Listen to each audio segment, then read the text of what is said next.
मेरे बच्चे, मैं शनिदेव आज तुम्हारे दुखों का अंत करने के लिए तुम्हारे पास आया हूँ। इसलिए मुझे अनदेखा करने की भूल मत करना। मैं जो कहना चाहता हूँ उसे ध्यानपूर्वक सुनना, इसमें तुम्हारी भलाई है।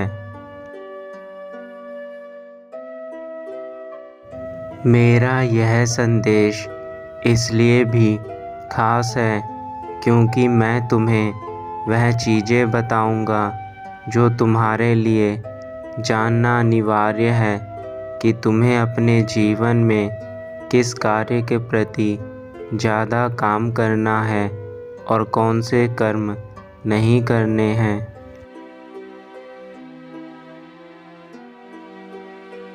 यदि तुमने अपने पिता शनिदेव को निराश किया तो यह याद रखना कि मेरी कुदृष्टि तुम्हारे जीवन को अंधकार में ले जा सकती है और यह केवल उन्हीं के साथ होता है जो गलत राह चुनकर उस पर चलते हैं।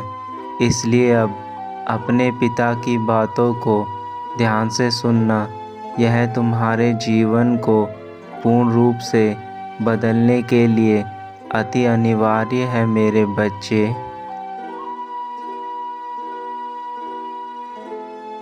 मेरे बच्चे, तुम हमेशा सुख की तलाश में रहते हो, किंतु सुख तो तुम्हारे हाथों में ही है। यदि तुम स्वयं उसे अपने अंतर मन की आत्मा से देखोगे तो तुम्हें वह सुख दिखेगा जिसे तुम देखना चाहते हो। किंतु तुम उस सुख को पाने के लिए जो कार्य करते हो उन कार्यों को तुम्हें बदलने की आवश्यकता है, तभी तुम्हें सुख की प्राप्ति होगी।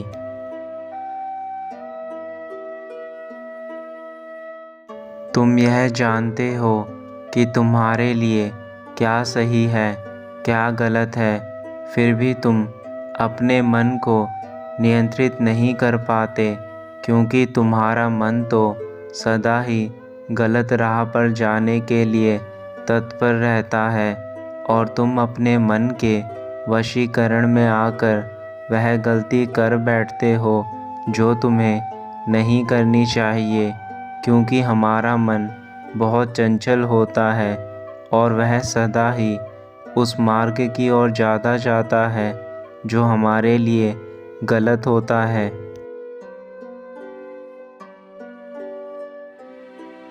अब समय आ गया है कि तुम्हें अपने मार्ग को बदलना होगा। तुम जो कर्म करते हो वही तुम्हें फल के रूप में मिलते हैं। तुम स्वयं सोचो, यदि तुम्हारे कर्म खराब होंगे तो तुम्हारा जीवन अच्छा कैसे हो सकता है। यदि तुम अपने जीवन को अच्छा करना चाहते हो तो कर्मों को सुधारना तुम्हारे लिए आवश्यक है और वह तभी हो सकता है जब तुम्हारे अंदर पूर्ण निष्ठा हो।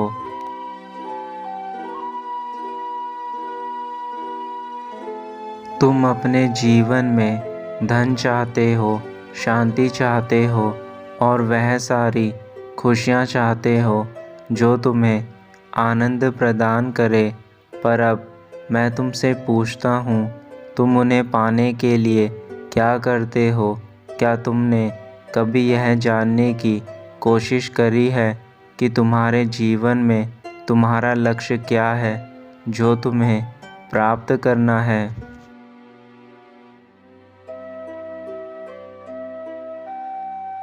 बिना लक्ष्य के जीवन उन बंजारों की तरह होता है जो एक जगह से दूसरी जगह भटकते रहते हैं। यदि तुम्हारे जीवन में कोई लक्ष्य नहीं है तो तुम कहीं भी नहीं पहुंच सकते, क्योंकि तुम्हारा जो भी कार्य होंगे वह बिना लक्ष्य के होंगे। आज तुम्हें जिस कार्य में शांति मिल रही है, कल तुम्हें उसी कार्य में अशांति मिलेगी। और जब ऐसा बार बार होगा तो तुम्हें हर नया कार्य कुछ समय बाद बेकार लगने लगेगा और इस तरह तुम जीवन भर बिना लक्ष्य के भटकते ही रह जाओगे। ना तो तुम्हें ठीक प्रकार का धन मिल पाएगा और ना ही तुम वह सुख भोग पाओगे जो भोगना चाहते हो। इसलिए मेरे बच्चे, सबसे पहले अपने लक्ष्य का निर्माण करो। मेरा कार्य तो इतना ही है कि मैं तुम्हें भटकने से रोकूं, परंतु यदि तुम स्वयं भटकने के लिए गलत राह चुनोगे तो मैं भी तुम्हें नहीं रोक सकता, क्योंकि कर्म तुम्हारे स्वयं के होते हैं। और यदि तुम खराब कर्म करोगे तो मेरे दंड के भागी बनोगे और तुम्हें मेरे साढ़े साथी का प्रकोप सहना पड़ेगा। इसलिए मेरे बच्चे, अभी भी समय है, संभल जाओ। यदि तुम दूसरों को परेशान करते हो तो आज से ही यह कार्य करना बंद कर दो, क्योंकि मैं न्याय का वह देवता हूँ जो हर किसी के साथ समय आने पर न्याय करता हूँ। तुम्हारे पिछले जन्म के कुछ अच्छे कर्म होंगे जो तुम अभी तक मेरे दंड से बचे हुए हो, वरना अभी तक तुम मेरा प्रकोप झेल चुके होते। किंतु तुम मेरे बच्चे हो और मेरा कर्तव्य है कि मैं तुम्हें उचित मार्ग पर लेकर आऊं।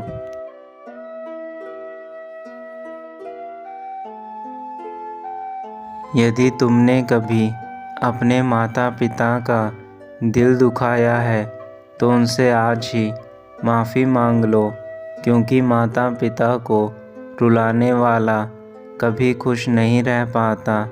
और यह बात तुम जितनी जल्दी समझ जाओगे, तुम्हारा जीवन उतनी जल्दी अच्छा हो जाएगा।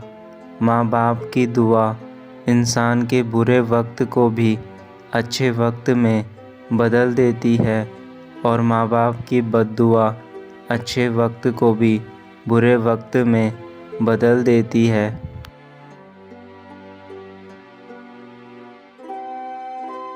मेरा क्रोध केवल उन लोगों पर होता है जो अपने कार्यों को गलत ढंग से करते हैं और उनसे दूसरे लोगों को हानि पहुंचाते हैं। ऐसे मनुष्य मेरे दंड के भागी होते हैं और उन्हें मैं कभी माफ़ नहीं करता। इसलिए अपने कार्यों को ठीक प्रकार से करना शुरू कर दो।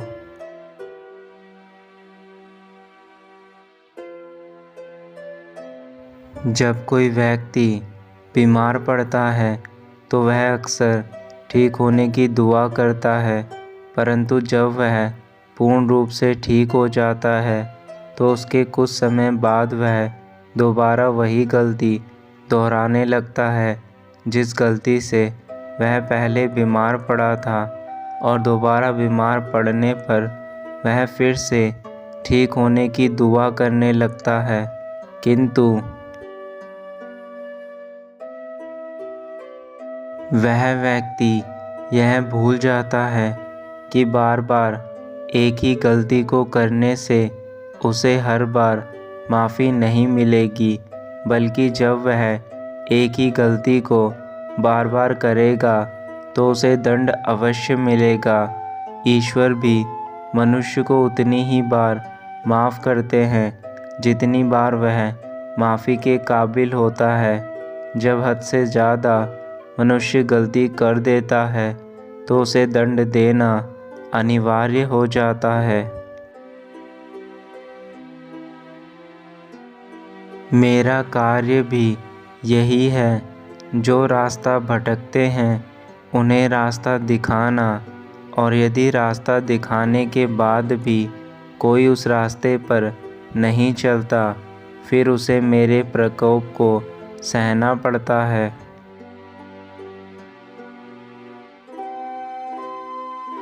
तुम जब शनिवार को मेरे पास आकर अपने दुखों को दूर करने की बात कहते हो, उस समय मैं केवल यह सोचता हूँ कि यदि तुम्हारे दुखों का मूल कारण तुम्हें स्वयं पता चल जाए तो तुम्हें मेरे पास अपने दुखों को लेकर आने की आवश्यकता ही नहीं, किंतु तुम सदैव ही यह सोचते हो कि ईश्वर तुम्हारे दुखों को दूर कर देंगे। पर मेरे बच्चे, तुम्हारे कर्म ही वह हैं जो तुम्हारे दुखों को स्वयं दूर कर सकते हैं। जैसे एक बीमार व्यक्ति बीमार होने पर डॉक्टर के पास जाता है और डॉक्टर भी उस बीमार व्यक्ति को दवाई दे देता है और कुछ समय बाद वह व्यक्ति फिर से स्वस्थ हो जाता है, किंतु यदि वह व्यक्ति उस दवाई को समय पर ना ले या फिर उसे बिल्कुल ही ना खाए तो वह कभी ठीक नहीं हो पाएगा। वैसे ही जब तुम मेरे पास अपने दुख लेकर आते हो तो मैं तुम्हें सही राह दिखाता हूँ, किंतु यदि तुम उस राह पर नहीं चलोगे तो तुम कैसे अपने दुखों से मुक्ति पाओगे।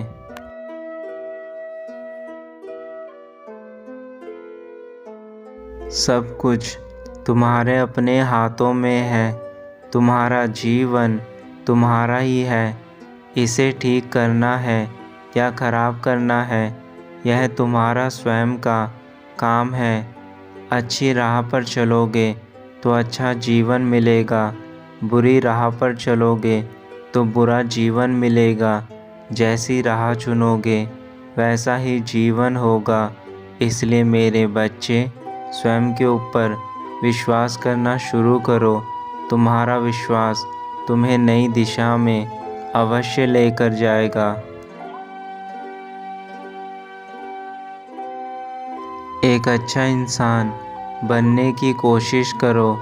जो अच्छा इंसान बनता है उसको प्रेम, यश, खुशी सब कुछ स्वयं ही मिल जाती है।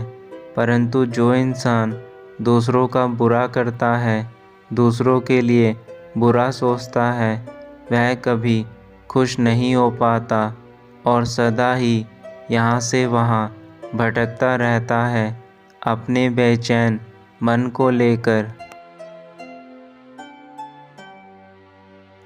जब तक मैं न्याय का देवता तुम्हारे साथ हूँ, तब तक तुम्हें इस संसार की कोई भी बुरी शक्ति छू नहीं सकती।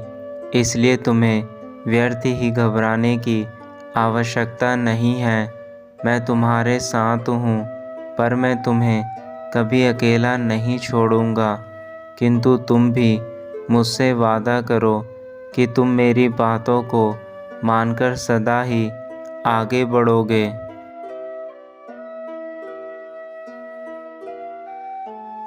और जब भी तुम्हारा मन डगमगाए तो उस समय केवल मुझे स्मरण रखना।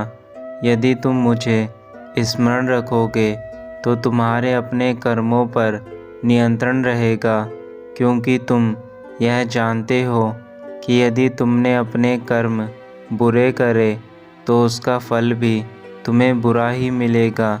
और कोई भी मनुष्य दुख नहीं देखना चाहता। इसलिए मेरी यह चेतावनी तुम्हारे लिए है, ताकि तुम बुरे काम करने से पहले 100 बार सोचो।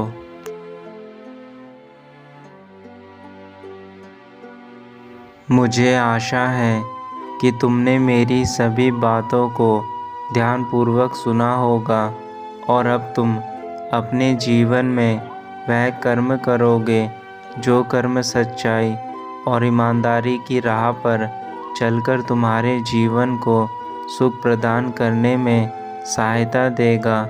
इसी आशा के साथ मैं तुम्हें आज सभी बुरे कर्मों के लिए क्षमा करता हूँ, किंतु यह याद रखना कि यदि तुमने दोबारा बुरे कर्म करे तो मेरा दंड तुम्हें अवश्य मिलेगा।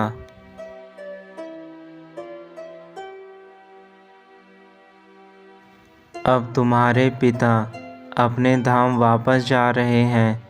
मेरे बच्चे, अपने पिता के दिल को किसी प्रकार का दुख मत देना। मैं तुम्हें वरदान देता हूँ कि तुम्हारा जीवन मंगलमय हो और तुम सदा अच्छी राह पर चलो। तुम्हारा कल्याण हो।